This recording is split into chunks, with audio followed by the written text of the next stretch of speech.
Nyumba yangu, maisha yangu, hii ni yangu, ndugu yangu. Oh, oh, oh. Imejengwa kwa ubora, ni imara, inanipara, pia ni salama. Hujambo mtazamaji wa kipindi cha Maisha ni Nyumba, popote pale ambapo unakitazama kipindi hiki.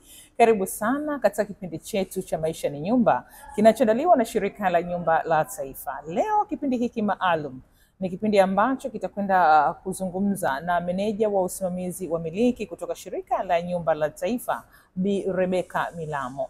Yuko hapa kwa ajili ya kutueleza namna ambavyo Shirika la Nyumba la Taifa linasimamia kanuni na miongozo, lakini pia linavyoshughulikia masuala ya madeni kwa wapangaji wake na ukusanyaji wa madeni hayo. Yeye yuko hapa kutupa elimu juu ya hayo kupitia kipindi chetu. Rebecca, karibu sana katika kipindi cha Maisha ni Nyumba kwa siku hii ya leo. Shukrani sana. Kwa faida ya mtazamaji ambaye anatuangalia, anatamani kufahamu tunaposema milki tunamaanisha nini katika muktadha wa kazi za Shirika la Nyumba la Taifa? Asante sana.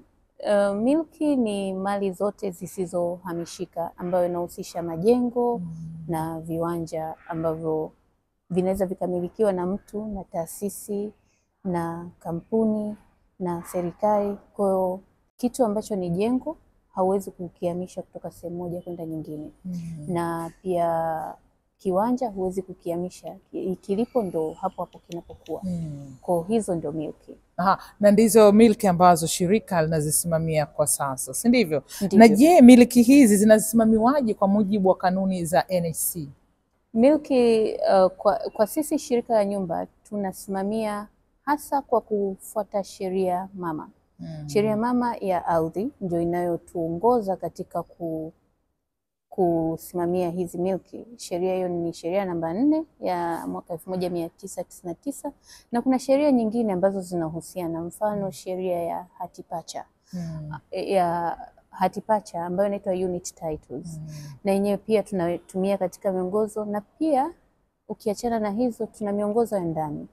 Tuna sera ya usimamizi wa milki na pia kanuni zetu za umiliki. Lakini hasa ukiachana na hivyo, kwenye mali, kwenye majengo ambayo tunapangisha, kanuni zinazotuongoza ziko kwenye mkataba wetu wa upangaji, ambapo imeeleza taratibu zote na haki na wajibu wa kila upande, mpangaji na shirika pia. Kanuni na sera ambazo zinawaongoza. Hebu tuambie sera ambayo inawaongoza kwa upande wa shirika, hususan katika swala zima la milki, inasemaje sera hiyo?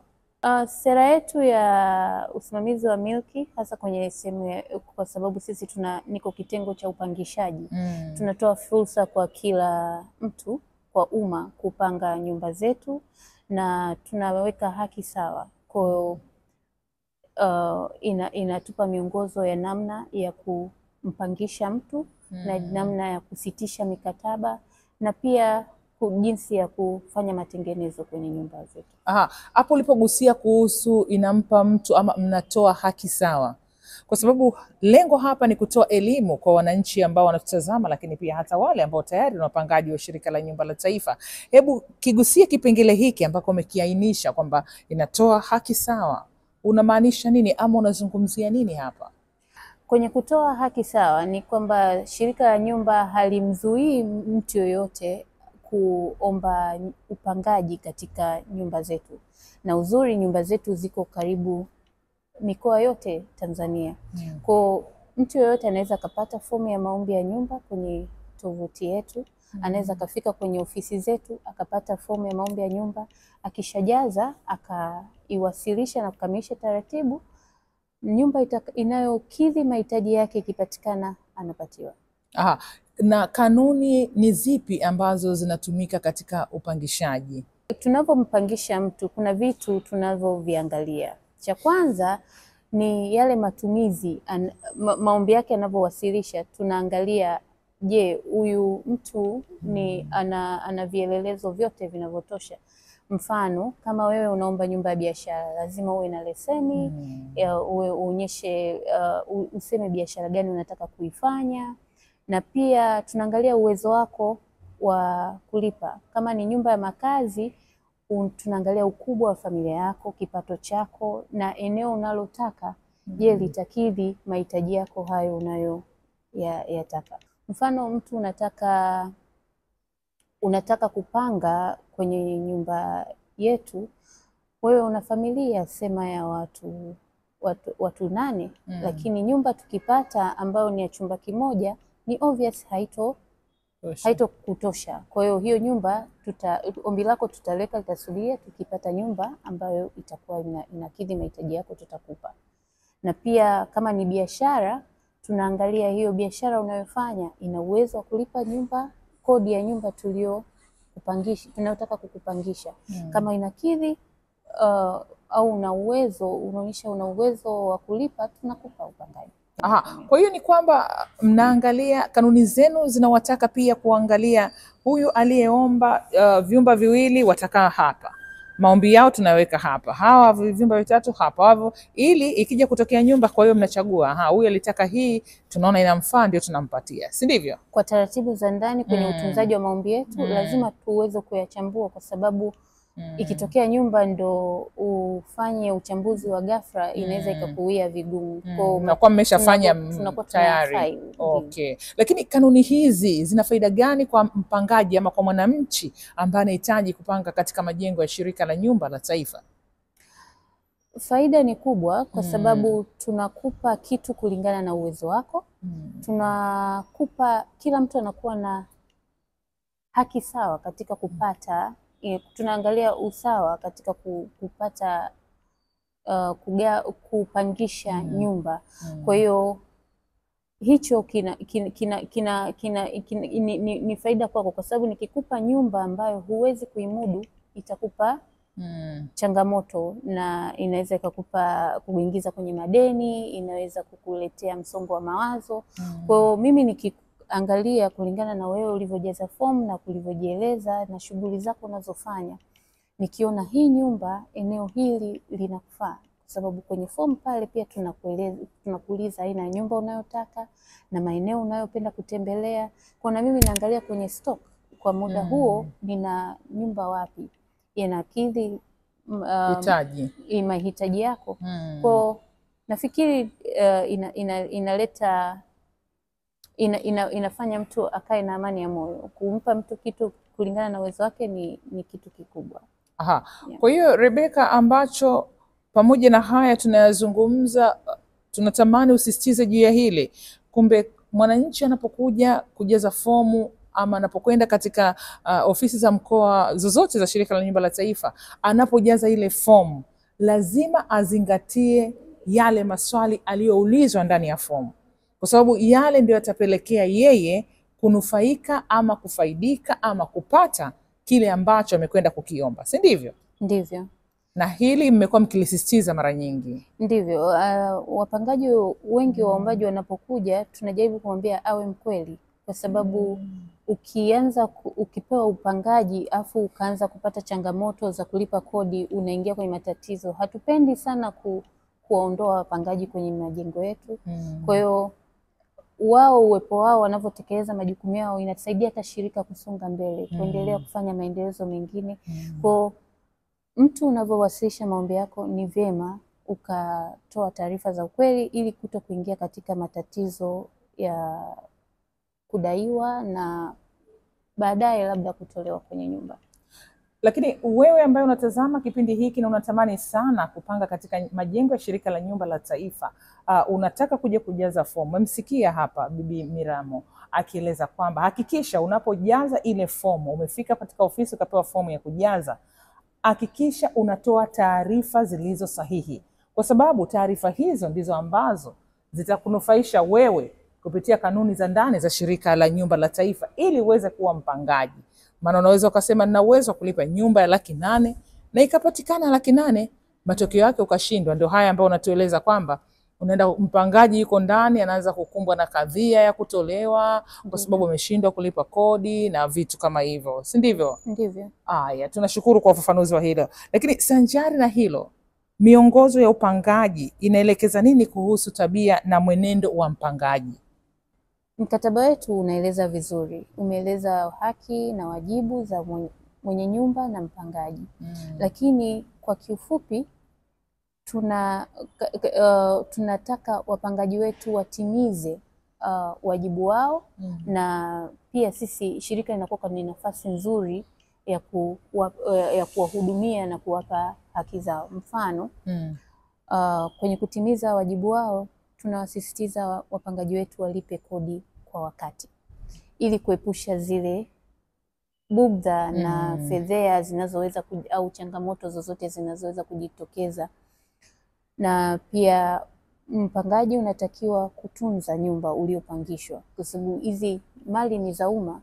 Tunavyosema mali za umma inamaanisha wewe unaenjoy na mwingine unaitumia leo, inawezekana isikufae siku ya kesho, mwingine naye akija yapangishwe. Na pia kingine, unavyoishi katika nyumba, kuna nyumba zetu zina wapangaji zaidi ya mmoja.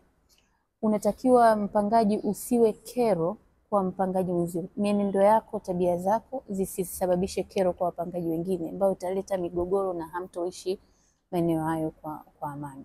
Kwa hiyo wapangaji miongozo yetu inawataka wapangaji kutimiza na kutekeleza wajibu wao, ambayo inasaidia pia shirika kufanya mambo mengi, kuwahudumia, kuwatengenezea nyumba. Tunapopata kodi zao, tunatengeneza nyumba, tunawekeza sehemu nyingine, kwa sababu kuna maendeleo mengi yanaendelea kwa ajili ya umma.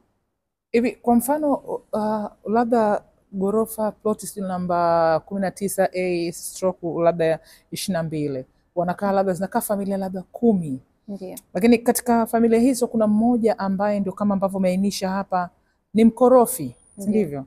Anaripotiwa kwenu. Ndiyo. Anaporipotiwa kwenu, mnafanya nini juu ya huyu mtu ambaye amekuwa kero kwa wenzake mpaka imefikia hatua ameletwa huku kwenye ofisi za NHC? Asante. Kwa cases kama hizo, migogoro inayotokea katika baina ya wapangaji kwa wapangaji, mara nyingi tunawaita kuwasikiliza, na tunaweza tukampa onyo la mdomo kwamba wewe mpangaji A, inabidi mwenendo wako ubadilike ili uweze kuishi vizuri na wenzio. Wenzio wanakasirika hiki, unawakera wenzio katika mienendo hii, kwa hiyo ukirekebishe hii ili uweze kuishi haya mazingira yawe kwa amani, yawe na amani na utulivu. Lakini ile tabia ikiendelea, tunatoa notice. Tunakupa notice ya siku 30. Ile notice ya siku 30 inakuwa inanuia kukutaarifu kwamba sisi tuna nia ya kusitisha upangaji. Haikufukuzi, ila ni inakupa muda wa siku 30 wewe kujirekebisha. Endapo utakuwa haujabadilika, utakuja utapata notice ya dalali ya siku 14. Na bado unapata tena kama nusu mwezi tena kujibadilisha mwenendo wako au kurekebisha yale uliokuwa umeyakosea. Wewe ukishindwa hapo, tunakutoa kwenye nyumba na tunapangisha mtu mwingine. Kipindi Maisha ni Nyumba, tupate mapumziko mafupi, tutakaporejea tuendelea na kipindi chetu. Kwa jina naitwa Watson Balo, ni afisa mauzo na masoko kutoka Shirika la Nyumba la Taifa. Na leo na habari njema kwako wewe Mtanzania. Mradi wa Morocco Square sasa umekamilika.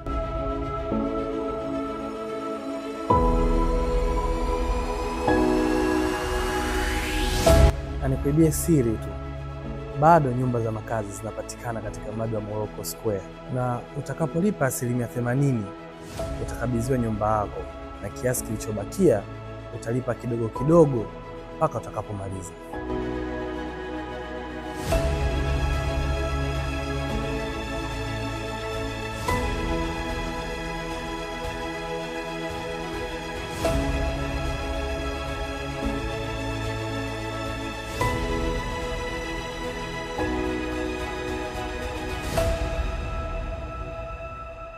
Na nikung'ate sikio Mtanzania, nyumba zilizobakia ni 3 bedroom apartment normal na 3 bedroom apartment duplex. Najua unajiuliza, duplex ni nyumba aina gani? Hii ni nyumba ya ghorofa ndani ya ghorofa.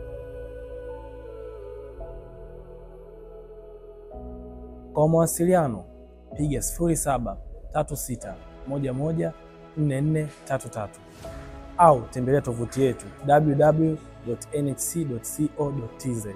Naam, ikiwa ndio kwanza unajiunga nasi, karibu uendelee kutazama kipindi hiki cha Maisha ni Nyumba, ambapo leo ni kipindi maalum kinachozungumzia masuala ya upangaji, usimamizi wa milki, makusanyo ya madeni na namna shirika linavyoshughulikia migogoro ya wapangaji. Na hapa tuko na Bi Rebecca Milamo. Yeye ni meneja wa miliki kutoka Shirika la Nyumba la Taifa.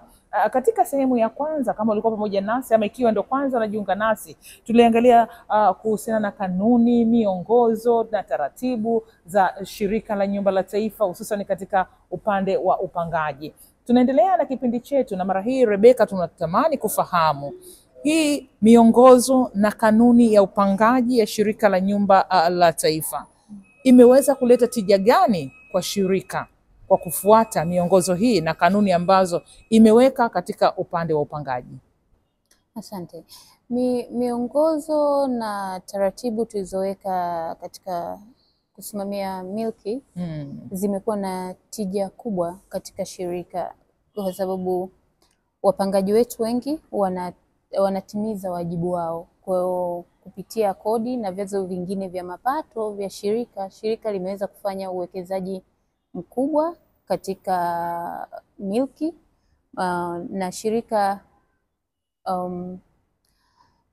limekuwa likikua kuwa katika taasisi kubwa za serikali ambazo zina operate hapa nchini.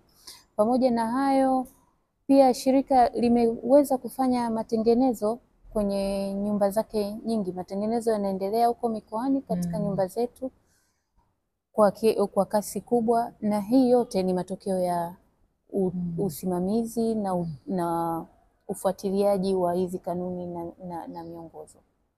Lakini pamoja na hilo, kanuni hizi na miongozo hii ni kwa namna gani zimeweza kuendana na sheria ya kuleta haki kwa mpangaji? Kanuni zetu na miongozo zote zimetokana na sheria mama ya ardhi, sheria namba 4 ya mwaka 1999. Ukiingia kwenye hiyo sheria, sehemu ya 9 ya sheria inaongelea masuala ya upangaji.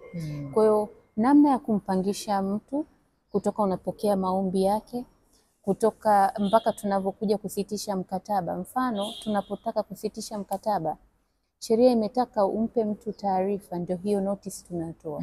Kwa kama utakuwa hujatekeleza wajibu wako, shirika linapotaka kukutoa linakupa notice ya siku 30 ambayo ni kipindi cha wewe kurekebisha yale makosa yako ambayo umetenda. Kama hujalipa kodi au unafanya unakuwa kero kwa wapangaji wenzio, ni kama kipindi cha uangalizi au kipindi cha wewe kuweza kusahihisha yale ambayo yalikuwa ni mapungufu kwako wewe. Na baada ya hapo, kabla pia tujakutoa, tunakupa notice ya madalali wa mahakama ambao unapewa notice ya siku 14. Ukishindwa kuitekeleza ndipo hapo unakuja kutolewa. Kwa hiyo ukiangalia kama ilivyo kwenye sheria ya ardhi, shirika linakupa muda mrefu wa wewe kujitathmini, kupata muda wa kujirekebisha, na mwisho wa siku kuweza kufikia kuhitimisha upangaji wako. Ni kadiri ilivyotolewa na sheria yetu ya ardhi. Lakini sanjari na hilo, kuna mfumo wa maonyo au usuluhishi kabla ya hatua kali? Ndio. Tuna mifumo ya maonyo. Mfano, kama mtu ametenda kosa au hajashindwa, ametenda kosa, amefanya kwenye nyumba, anafanya uharibifu au anasababisha kero, tunawaita kwanza, tunaongea nao. Na pia notice kama nilivyo notice tunayotoa ya siku 30, hiyo notice sio kukufukuza kwenye nyumba, ni inakupa muda wa wewe kuweza kujirekebisha. Kwa hiyo ule muda wa siku 30, wapangaji wengine akiwa kama ana changamoto kubwa, kabla hajafikia kwenye hatua ya notice ya dalali au hajafikia hatua ya kutolewa, huwa wanafika ofisini, wanajieleza. Unaweza kukuta mtu ana sababu yenye mashiko inayomfanya kushindwa kutekeleza kulipa kodi. Mfano, mtu amekuwa anaugua kwa muda mrefu. Unaweza kukuta mtu alikuwa amepata changamoto za kijamii. Kwa hiyo huwa tunawasikiliza, na kama sababu yako ina mashiko, huwa wengine tunaiongeza muda ile notice ili mtu aweze kurekebisha and then aweze kusonga mbele. Lakini ili mpangaji aweze kuwa mpangaji ambaye hapati kadhia yoyote kutoka kwa dalali ama notisi ambayo anaandikiwa na Shirika la Nyumba la Taifa, lazima huyu awe amelipa kodi ipasavyo, analipa kodi vizuri, tukiondoa yale ambayo imeainisha hapa, labda changamoto za kuumwa na kadhalika. NHC inasimamiaje madeni ya wapangaji? Katika kusimamia madeni ya wapangaji, Shirika la Nyumba, kwanza tuna message zile zinatoka kwenye mfumo. Wapangaji wetu wote wanapokea bili zao na wanapokea makumbusho ya kulipa madeni yao kwenye message zao. Namna ya pili ni kupitia vikao nao na pia kupitia hizo notice. Ukiacha hayo, pia huwa tunatumia media kama hiki kipindi Maisha ni Nyumba kuwakumbusha wapangaji wetu kulipa madeni yao. Tuna mitandao yetu ya kijamii ambayo pia huwa inasisitiza kuhusu kulipa kodi kwa wakati na kutekeleza wajibu wa kiupangaji. Na pia kwa namna nyingine huwa tunatoa matangazo. Kuna magari huwa yanapita baadhi ya mikoa kukumbusha watu kulipa madeni yao. Kwa tunatumia namna mbalimbali kumweka huyu mpangaji katika mwenendo mzuri wa upangaji wake, kutekeleza wajibu wake. Rebecca, hebu tueleze mpangaji ambaye ameshindwa kulipa kodi yake ipasavyo kwa wakati. Tunasema mpaka labda ifikie kiwango gani cha deni ambalo anadaiwa ndipo ambapo sheria ulioitaja inakwenda kufanya kazi, ama yale ambayo NHC imejiwekea kwa wale wapangaji ambao wanachelewesha kodi zao wanakumbana na kadhia hiyo? Ni muda gani ambao anatakiwa huyu mtu awe amepitisha au amefikisha? Kulingana na miongozo yetu, mpangaji anajulikana kama ni mdaiwa anapolaza kodi ya mwezi. Kwa kuanzia kodi, na sisi bili zetu zinatoka kila mwezi. Kwa mpangaji ana uwezo wa kulipa bili yake kwa mwezi, au akiamua kwa miezi mitatu, ni yeye kwa upendeleo wake. Kwa ukilaza kodi ya mwezi unakuwa unahesabika kama mdaiwa, ndipo hapo tunakupa notice ya kwanza ya siku 30. Baada ya hapo unapewa notice ya dalali ya siku 14. Ukishindwa hapo unatolewa kwenye nyumba.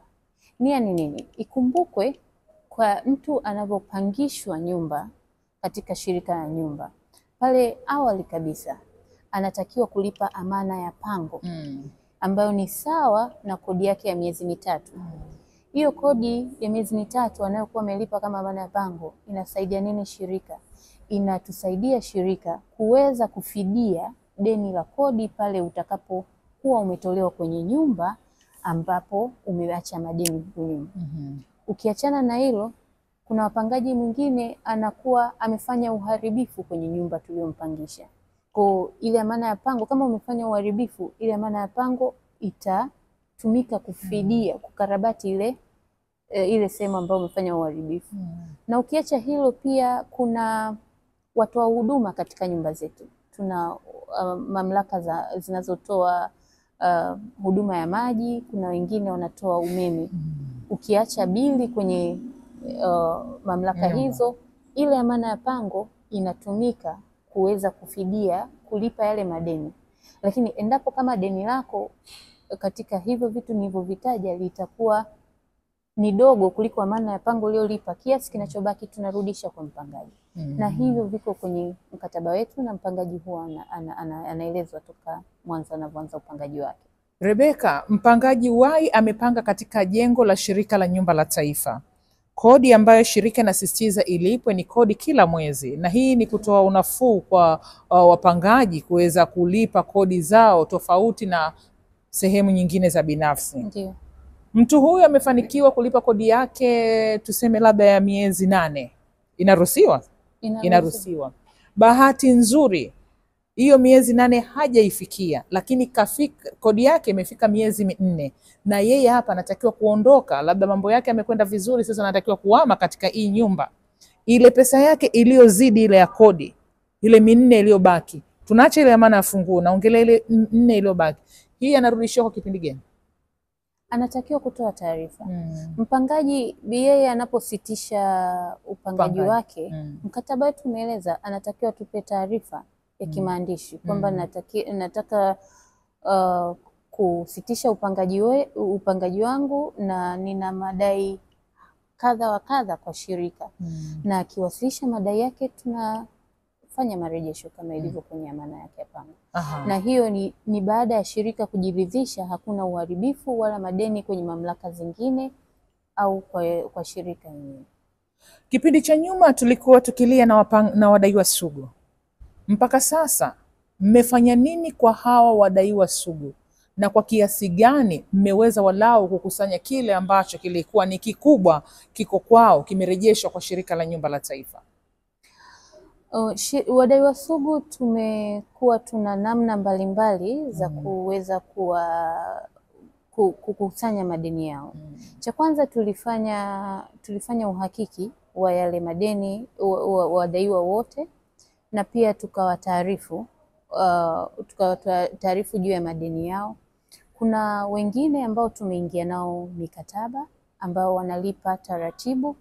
Kuna wapangaji wengine imetulazimu tuweze tukatumia mamlaka zingine, tunafanya ushirikiano na mamlaka zingine katika kukusanya hayo madeni. Mfano tuna uhusiano na mamlaka ya kitambulisho cha taifa. Pia tuna ushirikiano na BRELA ambayo inasajili makampuni, na pia tuna hii Credit Reference Bureau ambapo mtu ukipelekwa, wadaiwa wamepelekwa, kuna baadhi ya wadaiwa wamepelekwa majina yao kule, na ukipelekwa katika hiyo taasisi, kama wewe ukitaka huduma za kifedha, taasisi zote za fedha kabla hazijakupa mkopo au msaada wa kifedha lazima wachukue taarifa zako kutoka kwenye hiyo taasisi. Na pale utakapoonekana kule wewe ni mdaiwa sugu, huwezi ukapata huduma za kifedha.